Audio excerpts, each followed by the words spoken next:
Belajar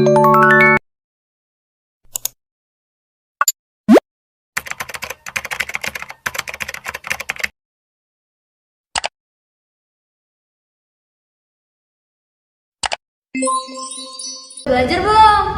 Udah. Apaan tuh? Belajar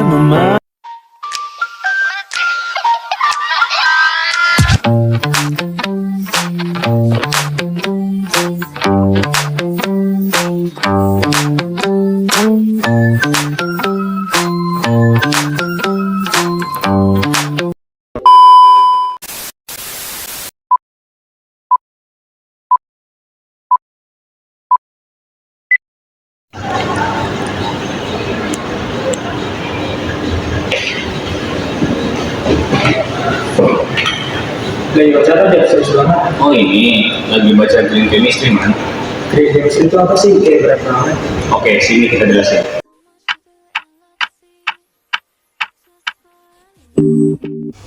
Green Chemistry adalah cabang ilmu kimia yang bertujuan untuk merancang proses dan produk kimia yang ramah lingkungan, aman bagi manusia, serta mendukung keberlanjutan. Pendekatan ini berfokus pada pengurangan atau penghilangan penggunaan dan produksi zat-zat berbahaya sejak tahap awal, baik untuk bahan baku, produk antara, maupun produk akhir. Ilmuwan kimia merumuskan 12 prinsip kimia hijau sebagai panduan dalam pengembangan produk dan proses kimia yang lebih ramah lingkungan. Beberapa prinsip utama meliputi pencegahan polusi limbah. Prinsip ini menekankan pada upaya untuk mencegah terjadinya limbah dalam setiap tahap proses kimia. Alih-alih mengelola limbah setelah terbentuk, fokusnya adalah mengurangi dampak pada lingkungan sejak awal. Manajemen atom yang baik, kurangi limbah sejak pada level molekuler dengan memaksimalkan jumlah atom seluruh reaktan untuk menjadi produk.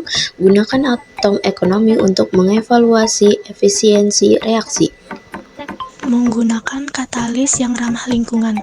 Dengan menggunakan katalis, reaksi kimia dapat berlangsung lebih cepat dan lebih efisien tanpa perlu bahan kimia dalam jumlah besar.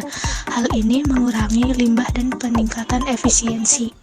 Mengurangi derivatisasi. Prinsip ini berfokus pada pengurangan langkah derivatisasi seperti perlindungan dan pelepasan gugus fungsi, karena proses ini seringkali memerlukan bahan tambahan dan menghasilkan limbah. Sintesis yang lebih aman. Prinsip ini bertujuan untuk menghindari penggunaan bahan kimia berbahaya dalam proses sintesis. Reaksi kimia harus didesain agar lebih aman bagi pekerja, pengguna, dan lingkungan. Penggunaan pelarut yang aman dan toleran.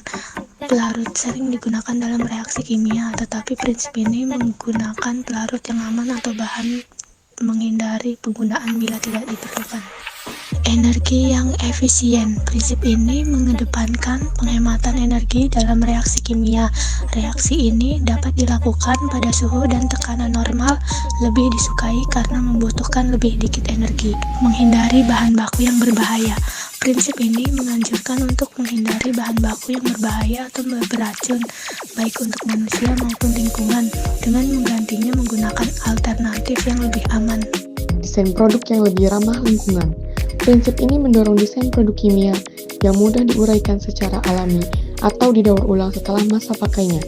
Hal ini dapat membantu mengurangi jumlah limbah yang dibuang ke lingkungan. Mencegah kecelakaan kimia. Pilih dan kembangkan prosedur proses kimia yang aman dan dapat meminimalkan risiko terjadinya kecelakaan. Pelajari kemungkinan risiko dan lakukan tindakan yang diperlukan dari awal. Meminimalkan transfer bahan berbahaya.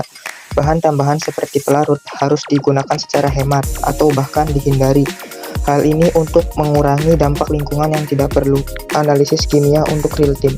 Analisis for pollution prevention. Dengan analisis yang dilakukan secara langsung selama proses berlangsung, kesalahan atau risiko dapat segera terdeteksi dan diperbaiki sehingga mencegah terjadinya limbah atau polusi.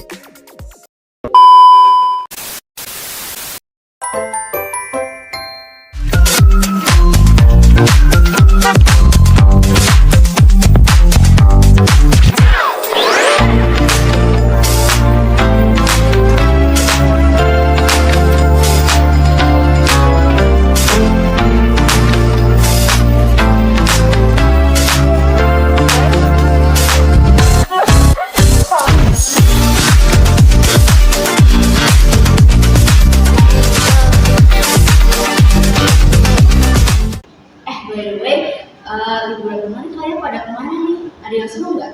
Aku sih cuma di rumah aja atau film. Tapi kepikiran juga nggak sih soal cuaca yang ini nggak stabil, kayak panas banget, terus tiba-tiba hujan deras. Itu global warming yang saya tidak dengar, yang katanya suhu bumi itu naik terus.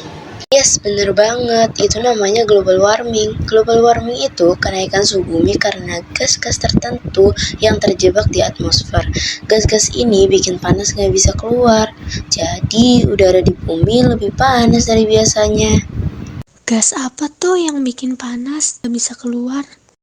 Jadi, ada gas yang namanya gas rumah kaca, kayak karbon dioksida, metana, atau N2O.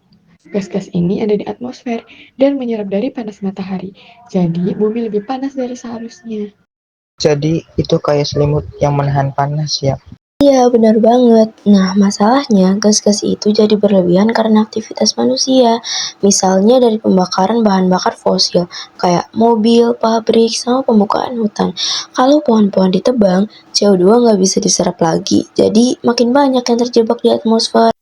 Wah, berarti kalau kita nggak hati-hati, bumi bisa makin panas ya?